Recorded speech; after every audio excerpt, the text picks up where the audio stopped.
Here's a nice little trick that you can do in Blackboard to help students who are less able to have some more revision. You'll see I've laid out a basic lesson here. I have the lesson information, which is where you can put all the information that you want them to learn, and a simple test that they can do to test their ability on the information you've given them. Now the next two sections are, I want them to appear based on the results of the test. So the you need to revise more section, I want that to appear for anybody who doesn't do very well on the test. And then anybody who does do well on the test, I want them to see the next section. I've set the test up with multiple attempts so that if somebody doesn't do well on the test, they see the you need to revise more section, do what I've told them to do in that section, go back and do the test again until they get to see the next section. So let me show you how to do this. We're going to use adaptive release. So first of all, the you need to revise more section, I'm going to click on the double arrows, go to adaptive release. Now I'm going to scroll down to the grade section, part 3, and I'm going to select a grade center column. My grade center column will be my test. It shows me the score available for my test, which is 40. I've got 4 questions and each is worth 10 points in my test.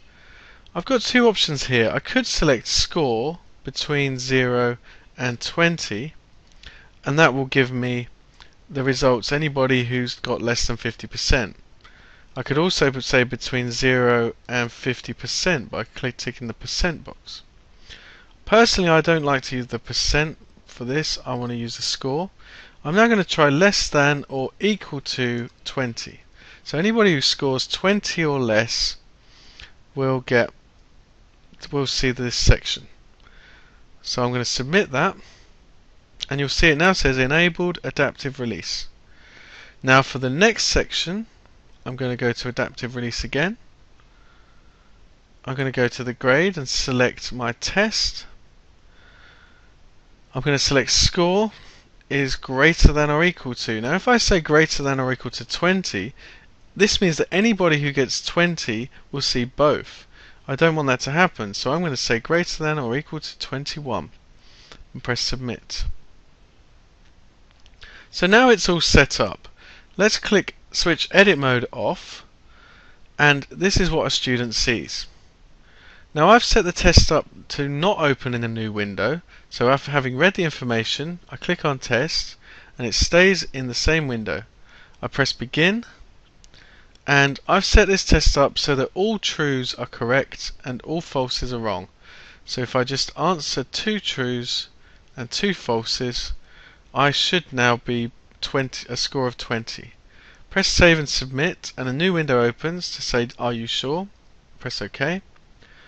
You then have to press OK in the bottom of the screen, and this gives me my score, 20 out of 40.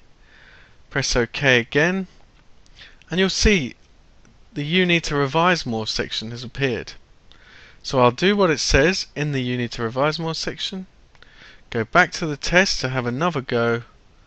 I'm now going to say true, true, true, and 1 false. So I've not got full scores. Save and submit. OK, OK, OK, and I'm on the next section. So this can be really useful for helping students who are maybe less able to have an excellent revision tool and a chance to learn at different levels. I hope this helps.